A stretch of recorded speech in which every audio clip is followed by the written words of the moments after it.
It was our 10th wedding anniversary, and my husband Daniel had arranged a small dinner at a cozy restaurant with a handful of our closest friends and a few of his coworkers.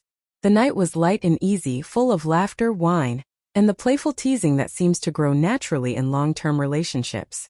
I've always been the outspoken one between us. Daniel, quiet and observant, never sought the spotlight. Maybe that's why I thought it would be funny to make a little joke at his expense, completely harmless, or so I thought. When my friend Lily commented on Daniel's loyalty over the years, I smirked and said, "Well, it's not hard for him. He barely notices other women. He's too busy reading manuals and spreadsheets to know what fun even looks like."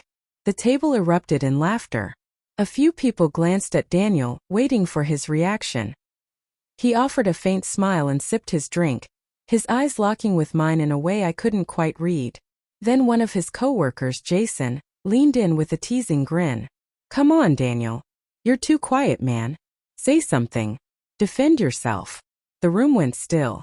Daniel set his glass down, adjusted his cufflinks, and scanned the table. His voice, calm and steady, carried a weight that instantly shifted the mood.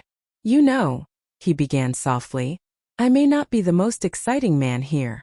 I don't go out drinking or chase attention late into the night. But when Sarah's mom was sick, I drove 4 hours after work every weekend to help her. When she lost her job, I picked up extra shifts quietly so we wouldn't fall behind on the mortgage.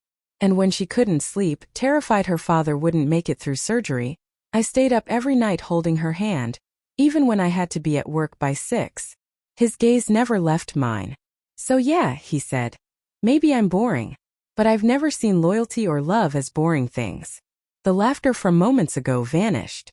Silence settled over the table, heavy and intense. My face burned with shame.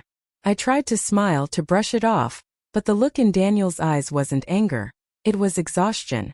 Deep, endless fatigue. In that moment, I understood that my harmless joke had wounded him far more than I realized.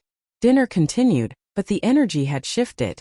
Conversations felt forced and stilted. People kept glancing at me with sympathy, but I couldn't meet anyone's eyes. Daniel remained composed, polite, even charming, yet I could sense him withdrawing into himself. On the drive home, I kept waiting for him to speak, scold me, express his frustration, but he stayed silent, hands steady on the wheel, eyes fixed ahead. "Daniel," I finally said, voice trembling, "I'm sorry.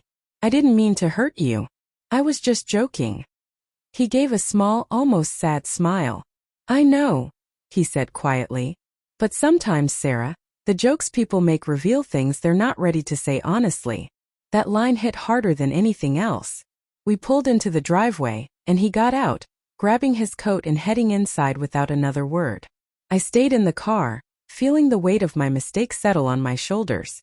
In the following days, life continued, but everything had changed. Daniel still spoke kindly, made my coffee in the morning, kissed me goodbye before work. But there was a distance where warmth used to be, a quiet heaviness that lingered in the spaces between us. One evening, I walked into the living room to find him packing a small suitcase. My chest sank. "Where are you going?" I asked. "My brother's place," he said, calm as ever. "Just a few days. I need to clear my head." I wanted to argue, to beg him to stay, but I knew I had no right. That night, sitting alone on the couch, I realized how often I had taken him for granted, mistaking his steadiness for dullness, his quiet devotion for weakness. He had given me everything: patience, loyalty, time, and I had turned it into a punchline. A week later he returned. He didn't speak much, but when he walked through the door, I wrapped my arms around him tightly and whispered, "I know I can't undo what I said, but I see you now.